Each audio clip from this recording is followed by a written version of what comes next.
Buenos días, a continuación van a poder apreciar un video donde les vamos a mostrar una experiencia que nosotros vivimos, donde pudimos apreciar la gran variedad de ecosistemas que tenemos en nuestra región, que es Boyacá. Nosotros somos un grupo de estudiantes de Ingeniería Ambiental de la UPTC, quienes tuvimos la oportunidad de visitar lugares como el Santuario de Fauna y Flora de Iguaque. Visitamos reservas como en Santana, y todos estos lugares están ubicados en nuestro departamento de Boyacá. Toda esta experiencia la vimos gracias a una asignatura que nosotros vemos en el pensum de nuestra carrera, que se llama Ecología. Entonces a continuación espero puedan apreciar y les guste la experiencia que nosotros ya vivimos.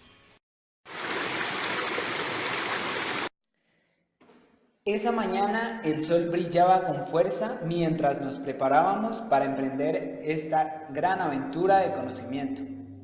Nos esperaban 1 hora con 30 minutos de transporte para llegar a nuestro destino, el Santuario de Flora y Fauna de Iguaque. ¿Sabías que es uno de los 56 parques naturales de Colombia y aparte de esto cuenta con gran biodiversidad y 3 ecosistemas como lo son el bosque andino, el bosque alto andino y el páramo? Al llegar a este lugar se nos dieron las recomendaciones necesarias para ingresar. Recuerda, debes llevar ropa muy abrigada, dulces, los cuales te ayudarán a estar activo durante la caminata. No debes introducir ni sacar ningún artículo que altere estos ecosistemas.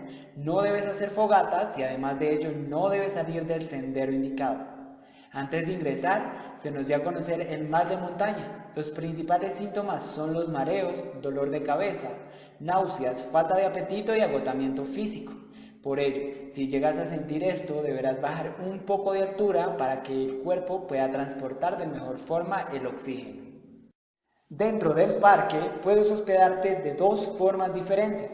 La primera es en zona de camping y la segunda es en cabañas. En el trayecto de estas 2 localizaciones encontraremos una quebrada que contiene una roca en forma de serpiente y representa la leyenda de Bachué. Luego de elegir nuestra estadía, emprendimos el camino hacia la primera estación. Son 10 estaciones las que tenemos que recorrer en total. En la primera estación nos encontramos con el bosque andino, donde podíamos observar plantas rasantes, hierbas, arbustos y árboles. ¿Sabías que también se les pueden llamar bosques nubosos por la gran densidad de vegetación que contienen? Aparte de esto, es un ecosistema que encontramos en pocos países y hemos sido muy afortunados. En el transcurso de la caminata nos deteníamos a observar la vegetación, a sentir la humedad del bosque, a entrar en contacto con la naturaleza y escuchar la gran variedad de sonidos. Y lentamente nos introducimos sobre este. Después de unos minutos llegamos a la segunda estación. Después de unos minutos nos dimos cuenta que la vegetación que predominaba eran los musgos y hongos, llamados también líquenes. Durante el trayecto podíamos observar que los musgos cubrían gran parte del suelo y en algunos tramos llegaban a cubrir los tallos de los árboles. En la tercera estación ya nos encontrábamos en el bosque alto andino, en el cual como especie animal predomina la pava andina. Este bosque captura gotas de agua, las cuales escurren por las hojas y ayudan a incrementar los caudales de los ríos. La travesía siguió su rumbo y encontramos entonces el pinuayuelo, que mide entre 10 a 12 metros y además tiene hojas muy pequeñas. Dentro de las estaciones que vimos más adelante se encontraron el cementerio vegetal y el chuscal. Justo en ese momento y después de sobrepasar la estación, llegamos al subpáramo, donde las cosas empezaron a complicarse. El camino se volvió mucho más empinado y seguir desplazándonos se hizo más difícil. La temperatura empezó a disminuir y la respiración se tornó embrollada, situación asociada con la altura que disminuye la cantidad de oxígeno presente en el aire. Justo ahí es donde se despejó el cielo, pues el tipo de vegetación cambió y los árboles altos que antes dominaban el terreno empezaron a desaparecer. Es ahí donde la vegetación tiene menos tamaño, pues la presión que se ejerce sobre ellas no permite que tengan gran altura. Y fue entonces donde la dominancia de las plantas chicas empezó a funcionar.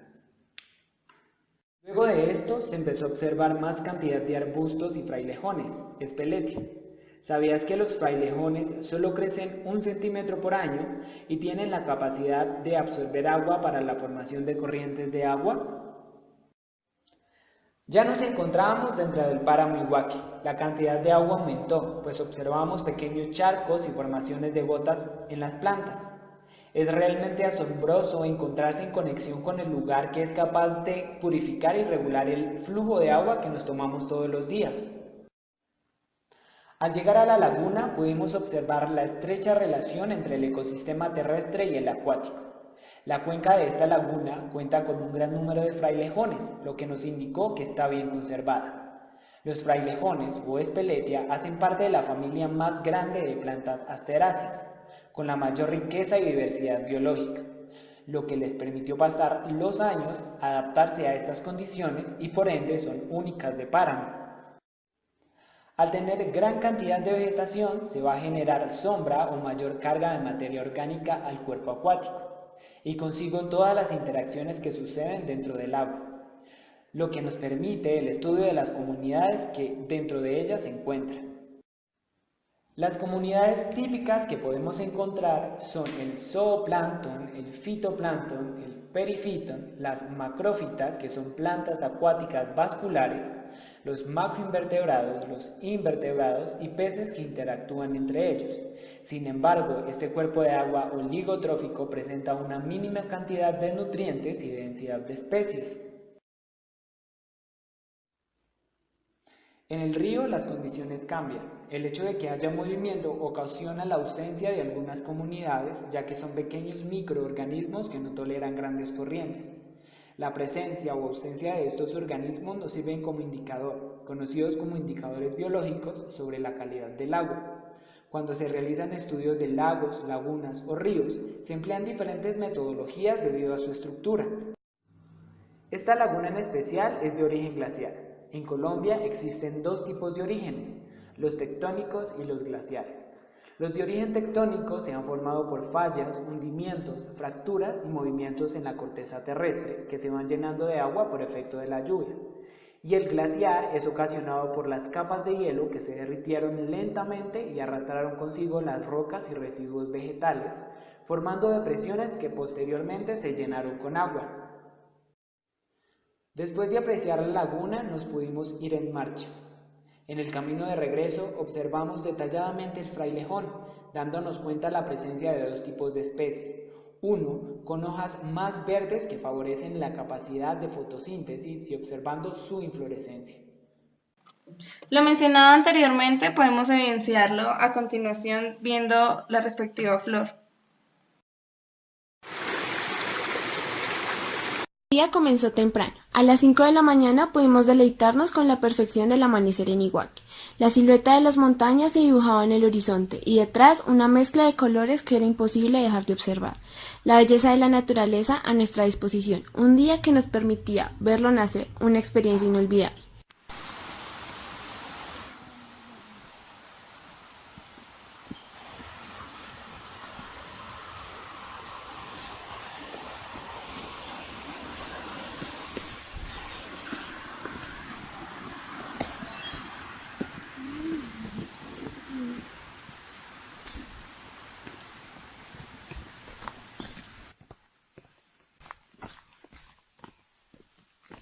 Hasta el momento no comprendíamos con precisión la magnitud de la actividad a realizar, avistamiento de aves.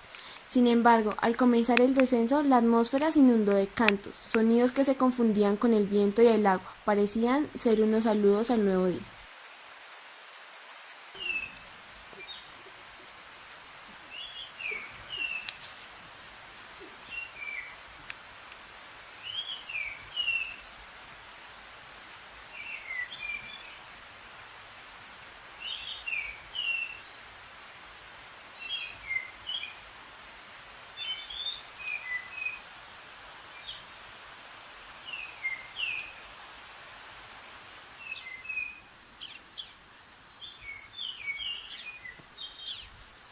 La oscuridad impedía observar con claridad de dónde provenían los sonidos, pero las aves continuaban cantando con alegría.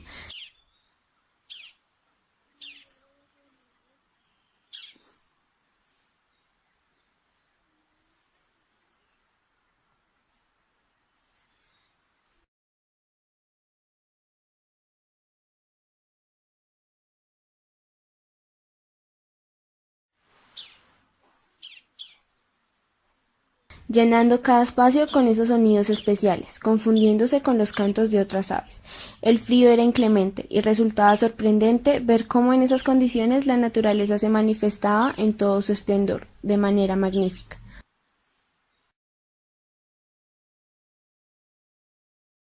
Al llegar al final del sendero, encontramos una ubicación precisa para poder observar los diferentes tipos de aves.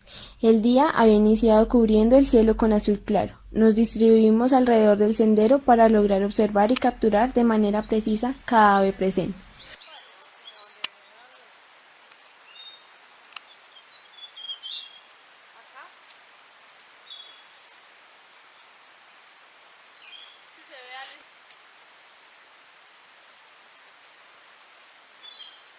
La luz por fin permitió observar la majestuosidad del lugar y la belleza de cada especie. Basados en un catálogo que especifica los tipos de aves que pertenecen al Santuario de Fauna y Flora de Iguaque, recolectamos material fotográfico y auditivo con el fin de identificar cada uno de los cantos oídos durante el trayecto.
Al entrarse la mañana, nuestro recorrido siguió y así nos fuimos despidiendo del Santuario de Flora y Fauna de Iguaque. Nos esperaba una provechosa caminata de 3 kilómetros.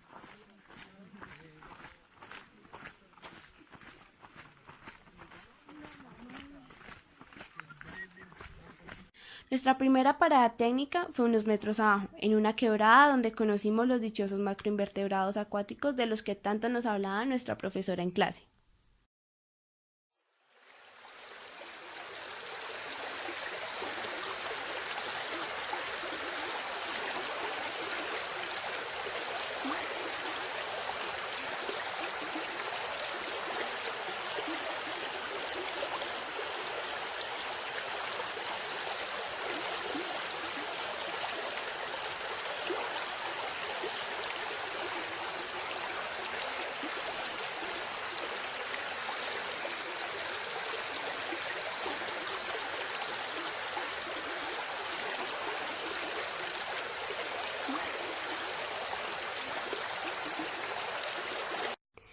una piedra que se encontraba en el agua pudimos observar unos pequeños huevos rosados que son muy raro encontrarlos. Los macroinvertebrados son organismos abundantes por lo que se pueden ver afectados por perturbaciones ambientales en distintos tipos de sistemas acuáticos. Su elevado número de especies ofrecen gran número de respuestas a distintos tipos de perturbaciones, tanto físicas como químicas. Estos organismos pueden ser tricópteros, efimerópteros o plecópteros. La presencia de estos nos indica un buen estado en la conservación del sistema. Asimismo, un dato curioso es que lo que limita el tamaño de estos es la altitud y la presión que hacen que sean insectos más pequeños. Ellos se alimentan de alguitas microscópicas. Los tricópteros, en su forma de larva, viven dentro de pequeños estuches en forma de tubo, que ellas mismas fabrican a base de seda a las que adhieren granos de arena y restos vegetales, etc. Los adultos son voladores y se caracterizan por presentar 2 pares de alas cubiertas de pelos que, en posición de reposo, se pliegan sobre el cuerpo en forma de tejado. Se conocen entre 7.000 y 10.000 especies, habitan en todo el mundo a excepción de la Antártida. Las 3 colitas que vemos acá es lo que me hace a mí saber que él es un efemeróptero, ¿sí? Obviamente pues hay más grandes, hay diferentes fases ninfales, ¿sí? Ella es una ninfa de un volador. Como es efemeróptero, el nombre nos indica que dura muy poco, es efímero, ¿cierto? Y es efímero como adulto, porque él hace la metamorfosis, su forma adulta es voladora. Él acá tiene piezas bucales, se alimenta, come, duerme, desayuna, poposea, normalito. Pero cuando hace la metamorfosis adulto pierde piezas bucales. Entonces ellos hacen sincronía, o sea, solo salen una vez al año y salen todos al tiempo para encontrarse de hembras y machos, hacer reproducción y mueren. O sea, duran 1 o 2 días. Por eso se llaman efemerópteros, porque son efímeros. Nuestro camino siguió, y así fue como nos encontramos con un ecotono. Sí, un ecotono. Pero, ¿qué es un ecotono? Se denomina una zona de transición entre 2 ecosistemas diferentes o fronteras ecológicas. Es la zona de máxima interacción. Se observa una especie de lechos en la parte de abajo, más o menos una franja de 100 metros que no se veía en la parte de arriba del sistema. Casi no se ven árboles, no se ven robles naturales. Se ve una frontera clara donde algunas especies, muy pocas, se están compartiendo. Esa es la franja del ecotono, una fragmentación de un ecosistema. Esta zona se da gracias a factores antropogénicos. El hombre decidió talar e incluir otras especies, por ejemplo, eucalipto, pino y el pasto de ganadería. El vínculo energético de las redes tróficas no se está compartiendo, es decir, no fluye. Existe solo una leve interacción de máximo unos 50 metros. Hacia las 9 de la mañana empezó nuestro recorrido con un día bastante soleado. El ideal para este día era conocer un embalse, un bosque primario y la importancia de estos en un ecosistema, además de apreciar la belleza del paisaje y la variedad de especies presentes en cada uno de estos. Inicialmente nos dirigimos a conocer el embalse La Chapa, el cual está destinado desde el año 1999 como reservorio de agua para el abastecimiento permanente de una parte de la población rural y en periodos secos como fuente alternativa de abastecimiento del sector urbano del municipio. ¿Pero qué es un embalse? Un embalse es la acumulación de agua que se forma artificialmente, es decir, que es creado por el hombre mediante la construcción de una presa sobre el lecho de un río o arroyo, la cual cierra parcial o totalmente su cauce. Los embalses se hacen principalmente para regular el caudal de un río, almacenando el agua de los periodos húmedos para utilizarlos durante los periodos más secos, para la generación de energía eléctrica, el riego de cultivos y el abastecimiento de agua potable para la población. En Colombia se cuenta con 23 embalses ubicados en las regiones de Antioquia, Caribe, Centro, Oriente y Valle. El embalse funciona como un cuerpo léntico, lo que quiere decir que está inmóvil o estancado en el mismo lugar. Años atrás era un pequeño riachuelo que le hicieron la expansión para luego hacer el llenado de cubeta y convertirse en el reservorio de agua del municipio. Cabe aclarar que este es completamente diferente de la laguna de Iguaque, porque el origen es completamente distinto. El agua del embalse solo es clorada en la PETAP del municipio y así es enviada para el abastecimiento de la población, no siendo esta la metodología correcta de tratamiento. Asimismo, el proceso de vaciar la represa y volverla a llenar dura aproximadamente entre 8 y 15 días, haciendo que haya un cambio constante del agua y del fitoplancton presente en esta. El fitoplancton es un elemento importante en el ecosistema, ya que además de ser alimento de muchos animales acuáticos, es el mayor fijador de dióxido de carbono. La destrucción de este puede influir en el aumento del efecto invernadero. Para conocer algunos de los animales acuáticos que se encontraban en el embalse, se introdujo una malla varias veces con el fin de sacar algunas de las especies que se encontraban allí, mientras la profe nos hacía una breve descripción de cada uno de los insectos acuáticos, que a diferencia de los terrestres, tuvieron que desarrollar estructuras que le permitieron absorber oxígeno del agua donde la concentración es mucho menor, tras una gran cantidad de adaptaciones respiratorias.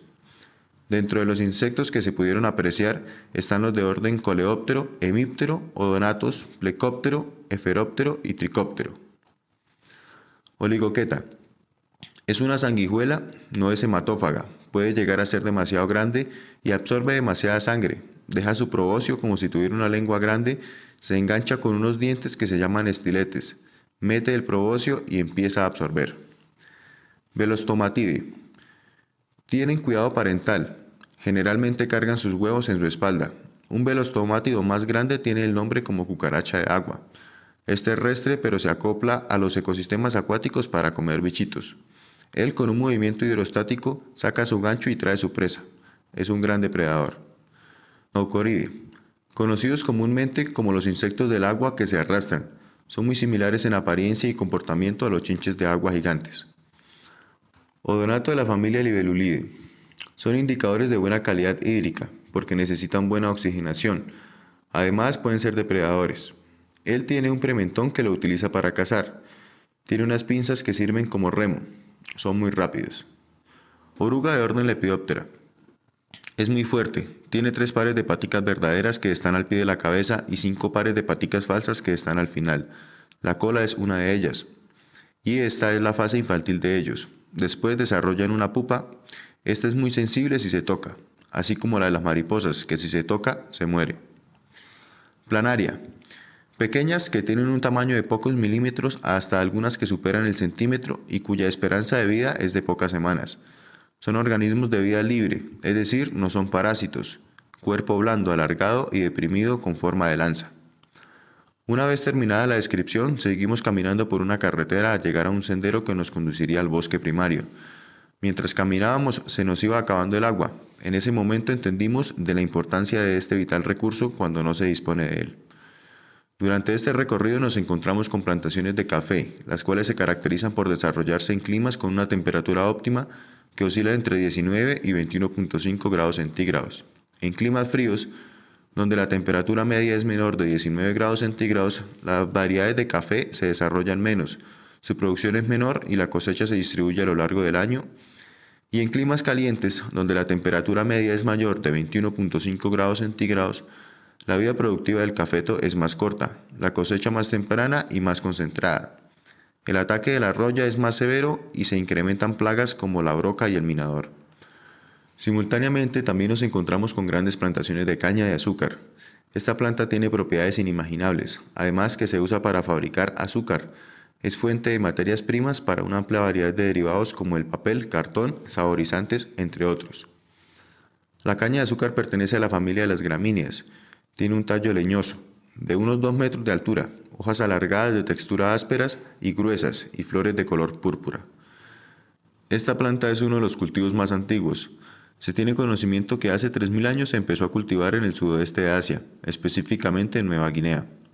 Actualmente se cultiva en las zonas tropicales o subtropicales del mundo. Ya al adentrarnos en el bosque, la temperatura bajó, debido a que las plantas que se encontraban a la máxima altura obstaculizaban la entrada del sol.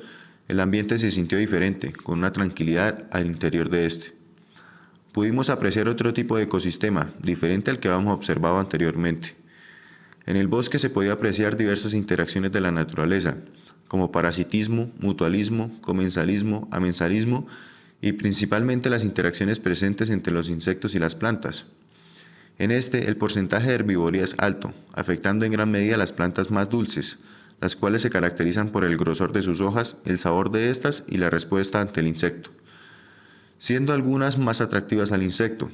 Las plantas más susceptibles presentan mayores cambios a la herbivoría, esto debido a que el herbívoro le está impidiendo su proceso de fotosíntesis y la planta necesita gastar más energía para la generación de nuevas hojas. Este es de gran complejidad florística y los árboles alcanzan alturas muy grandes. Muchas especies exhiben fuertes raíces tubulares y masa boscosa. Innumerables epífitas y lianas que crecen abundantes en los variados estratos arbóreos. Algunas de las especies del reino vegetal que pudimos observar en este pequeño pero importante bosque primario fueron las correspondientes a las ceibas, conocido en Latinoamérica como ceiba y científicamente como Ceiba petandra. Este árbol milenario constituye un elemento de gran valor dentro de la cultura de este continente, pues se remonta a la época precolombina. Desde entonces ha sido venerado por los aborígenes como un símbolo sagrado, lo que lo convierte en un árbol nacional de algunos países como Guatemala, Puerto Rico o Cuba. Este bosque que encontramos acá es un bosque que no ha sido alterado por la actividad humana. La regeneración del bosque se hace de manera natural y son muy pocas las actividades que se realizan por parte de las comunidades aledañas, entre las cuales está la disposición del agua para los lagos y el aprovechamiento de esta para las actividades diarias, el cultivo de café y la recolección de leña para el fogón. Las personas no pueden disponer y hacer manejo del bosque sin tener permisos por parte de las autoridades ambientales del municipio, el cual tiene ciertas restricciones con las actividades que se realizan por la importancia tan elevada que tiene el bosque, el cual constituye uno de los ecosistemas más valiosos del planeta. Una de las experiencias más bonitas del recorrido en este paisaje ha sido estar acompañado de la paz y tranquilidad que brinda la naturaleza, escuchar el sonido de los pájaros, el agua corriendo en el arroyo y uno que otro ruido extraño de algún animal acercándose o alejándose.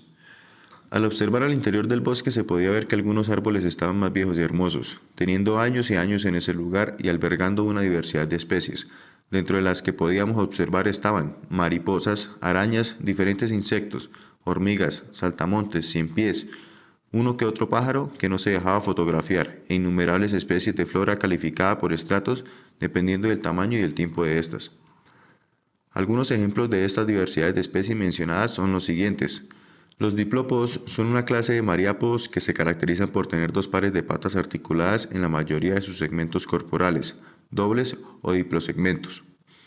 Se les conoce comúnmente como milpiés, aunque por lo general tienen entre 34 y 400 patas, y la especie con más solo tiene 750. Los lepidópteros son un orden de insectos holometábolos, casi siempre voladores, conocidos comúnmente como mariposas. Las más conocidas son las mariposas diurnas, pero la mayoría de las especies son nocturnas y pasan muy inadvertidas. Sus larvas se conocen como orugas y se alimentan típicamente de material vegetal. Xantedechia aethiopica, conocida comúnmente como alcatraz, cala, cala de Etiopía, aro de Etiopía, lirio de agua, cartucho, flor de pato o flor del jarro. Es una planta perenne herbácea de origen sudafricano, de la familia de las aráceas, la más robusta y ampliamente naturalizada del género Xantedechia. Y también pudimos apreciar varias especies de hongos, que son conocidos como organismos que tienen células con núcleo, es decir, son eucariotes, y que requieren de otros seres vivos para obtener su alimento, es decir, son heterótrofos. Sus células poseen una pared gruesa de un compuesto llamado quitina, el cual les provee rigidez y resistencia. La evolución que presenta el bosque no es caprichosa, es el resultado de una cierta organización de muchas organizaciones, de los diferentes niveles de vida que lo configuran, átomos, células, organismos, comunidades y finalmente ecosistema. Igualmente, es consecuencia de la interacción con otros ecosistemas que desempeñan papeles primordiales principales en el ciclo de la materia y el flujo de la energía. Existen unos bosques tan hermosos que no podemos imaginarlos, a no ser que seamos de los pocos privilegiados que los han visitado. En estos bosques el ser humano no ha dejado su impronta huella y su biodiversidad es increíble. Cada bosque es diferente, pero lo que los hace únicos es su enorme capacidad de regulación del agua y la manera en que transforman el dióxido de carbono y nos brindan oxígeno. Por eso se dice que actúan como pulmones verdes. Y con este hermoso ecosistema que nos regaló Santana Boyacá, nos despedimos, no sin antes agradecer lo que aprendimos y las vivencias adquiridas en estos diversos ecosistemas expuestos.